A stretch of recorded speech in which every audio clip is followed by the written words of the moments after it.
Я считаю, что I think India is a great power which sets its own national interests, determines its own national interests, chooses its own partners. Russian foreign minister Lavrov ने United Nations में एक statement जारी की है भारत और America के हवाले से। उस स्टेटमेंट में वो ये कहते हैं कि इंडिया एक ग्रेट पावर है, अपने नेशनल इंटरेस्ट को सबसे पहले रखता है। मुल्क का नाम है इस्लामी जमहूरिया और सूद जितना काबिल नफरत काम ही कोई नहीं। जमहूरिया हो ना हो गोली मारो, पाकी पुकी है ना पाकी जो उसको भी छोड़ो। एनर्जी से रिलेटेड उसके चलते बेसिकली रूस ये कहना चाह रहा है इनडायरेक्टली इंडिया को कि थैंक यू, हमारे चलते आपने वेस्टर्न पावर्स के साथ, नेटो के साथ, खास तौर से अमेरिका के साथ आपने बहुत बड़ा पंगा ले लिया यारी दोस्ती निभाने के लिए। और फिर जब जूते पड़ते हैं या दबाव आता है अंदरूनी या बैरूनी, फिर हम लेट जाते हैं, फिर बिल्कुल फ्लैट हो जाते हैं।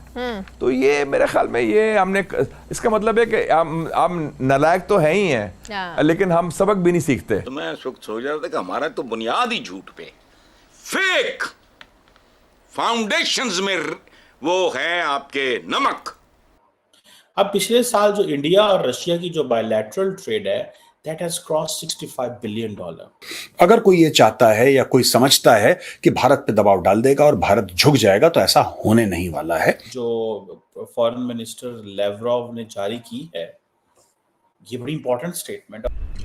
नमस्ते दोस्तों, जय हिंद। हिंदुस्तान स्पेशल में आपका स्वागत है। दोस्तों, रूस के साथ बढ़ते ऊर्जा सहयोग को लेकर भारत पर पड़ रहे भारी दबाव को रूसी विदेश मंत्री सरगेई लावरोव ने अनुचित बताया है। उन्होंने कहा कि भारत एक महान शक्ति है जो अपने राष्ट्रीय हित खुद निर्धारित करता है और अपने साझेदार चुनता है। संयुक्त राष्ट्र सुरक्षा परिषद की बैठक में भाग लेने न्यूयॉर्क पहुंचे रूस के विदेश मंत्री लावरोव ने बुधवार को प्रेस वार्ता के दौरान यह टिप्पणी की। रूस इस महीने संयुक्त राष्ट्र सुरक्षा परिषद की अध्यक्षता कर रहा है। विदेश मंत्री लावरोव संवाददाताओं द्वारा भारतीय प्रधानमंत्री की हालिया रूस यात्रा और उससे ऊर्जा सहयोग को लेकर पूछे गए सवाल का जवाब दे रहे थे। उन्होंने प्रधानमंत्री नरेंद्र मोदी की रूस यात्रा के दौरान राष्ट्रपति व्लादिमीर पुतिन से मुलाकात पर यूक्रेन के राष्ट्रपति की टिप्पणी को अपमानजनक बताया। मोदी ने 8-9 जुलाई को 2 दिवसीय शिखर सम्मेलन में भाग लेने के लिए रूस की यात्रा की थी। रूस के विदेश मंत्री ने कहा कि भारतीय विदेश मंत्री एस जयशंकर ने पश्चिमी देशों की यात्रा के बाद आलोचकों को जवाब दे दिया है कि भारत रूस से अधिक तेल क्यों खरीद रहा है।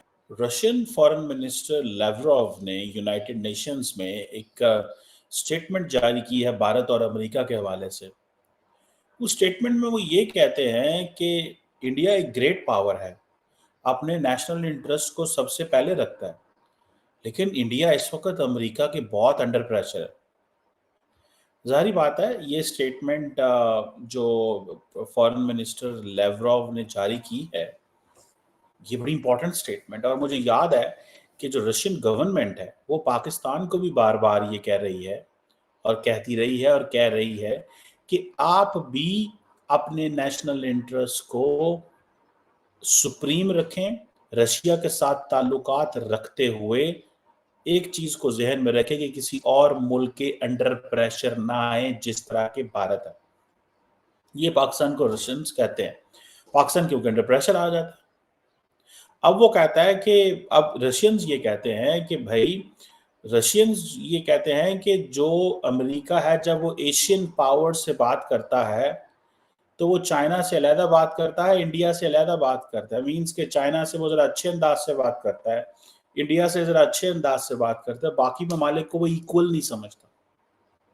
तो इसलिए वो कह रहा है कि इंडिया जो है वो ग्रेट पावर है। मुझे ऐसे लग रहा है कि जो प्राइम मिनिस्टर मोदी का जो ट्रिप था रिसेंटली, उसमें कुछ ऐसी ऑब्जर्वेशंस जो कि रशियंस ने देखी हैं, उसमें एक ऑब्जर्वेशन तो डेफिनेटली ये है कि जो प्राइम मिनिस्टर मोदी हैं उनको अंडर प्रेशर लाने की कोशिश की गई है। एक ये पॉइंट हो सकता है। दूसरा पॉइंट इसमें ये हो सकता है कि prime minister Modi and India, they are under pressure and they have explained it to the President Putin and the company. ये चीजें जो हैं वो इम्पोर्टेंट है। अगर आपको याद हो कि थोड़ा अर्सा पहले